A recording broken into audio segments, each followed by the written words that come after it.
What's going on, guys? Firewolf Tech here, showing you guys the Samsung Galaxy Z Fold 5. I'm going to go ahead and open this up and show you guys all around. The link for this will be in the description box below, so make sure you guys check that out. Now, the color that I chose here is the icy blue color. I'm really excited to see how that looks.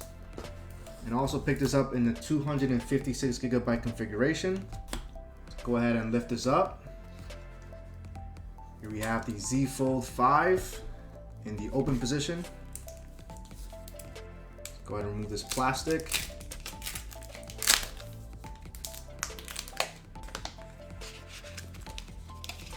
Alright, and there we have the Z Fold 5 in the icy blue color. And I gotta say, my first impression is that this color looks absolutely beautiful.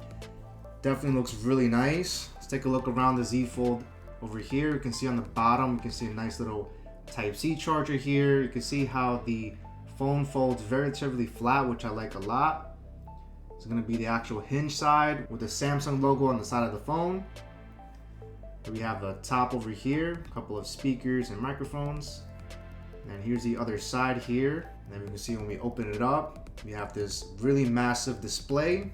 But I gotta say, that color is absolutely fire. Let me know what you guys think of this color here. And inside the box, let's see what else we get.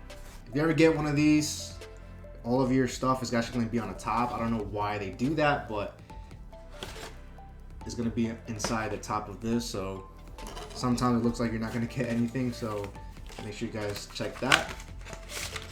And inside we're going to get quick start guide, nobody reads. And we're just going to have a Type-C to Type-C USB cable over here. It is going to be for charging. There's no power adapters here, so you do need to get those separately. And they do give you a SIM ejector tool. So this is going to be used to open up your SIM ejector and slide in any type of SIM card that you want with whatever carrier you so choose. And the first thing I want to do is definitely remove this little sticker here. I think it looks horrible. And to power it on, we're just going to use this button over here to power this on.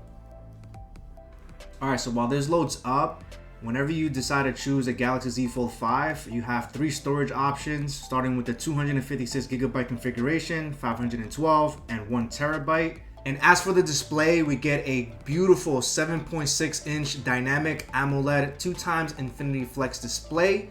And this is going to feature 120 Hz of adaptive refresh rate, 374 pixels per inch, and 1750 nits of outdoor peak, which is really nice. And on the actual front screen, we get 6.2-inch, also the same dynamic AMOLED 2X Infinity OLED display, which is really nice with 120 Hz adaptive refresh rate, a slightly higher pixel per inch density at 402, and the same outdoor peak nit brightness of 1750 nits.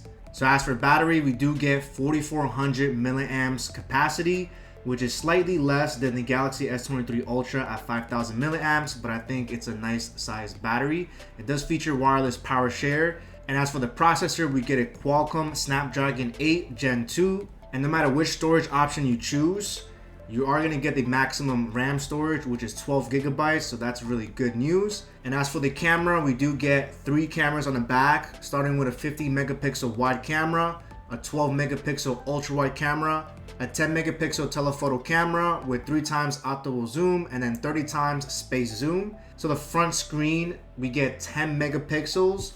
And this is going to be the camera that's going to be when you have your phone closed. And then the second camera inside the phone, we get 4 megapixels, which is going to be under the actual display. Alright, so almost having the phone set up here, we do get a caution statement here from Samsung here, letting you know how to take care of your phone here. And obviously this does come with a built-in screen protector here, and they do advise not to remove this screen protector at all because it would damage the actual screen itself. Make sure you guys read that and understand that so you have a better time with your Z Fold 5. So let's go ahead and click next here. And then we're all set up here. Now we're on the main display over here. And again, first impressions, this display looks absolutely beautiful over here. You do notice the little crease over here where the hinge is at. It's kind of subtle, but you know, you're definitely going to see it, and it's definitely noticeable. But I think they've done a pretty decent job of trying to hide that as much as possible. And then once we close the actual Z Fold You can see the main display over here. And I do love this form factor a lot. I mean, to be very honest, if you remove the hinge and, you know, took off the whole fold thing, I would definitely love to have a phone as thin as this. This looks really nice. I am impressed with the display of this over here. And overall, guys, me personally, I still think it's too early, you know, because this hinge over here, it's very thick here. So, you know, whenever you're putting it inside your jeans or your pants, you know, it does feel very bulky in the closed states, but it does open up to be a very nice thin device, which I like a lot. It's just that when it's folded, for me, it's just not for me. The appeal is definitely for those, so I highly recommend you guys kind of pick one up and see how you're going to like it. If you guys enjoyed this video, please like and subscribe, and as always, guys, thanks so much for watching.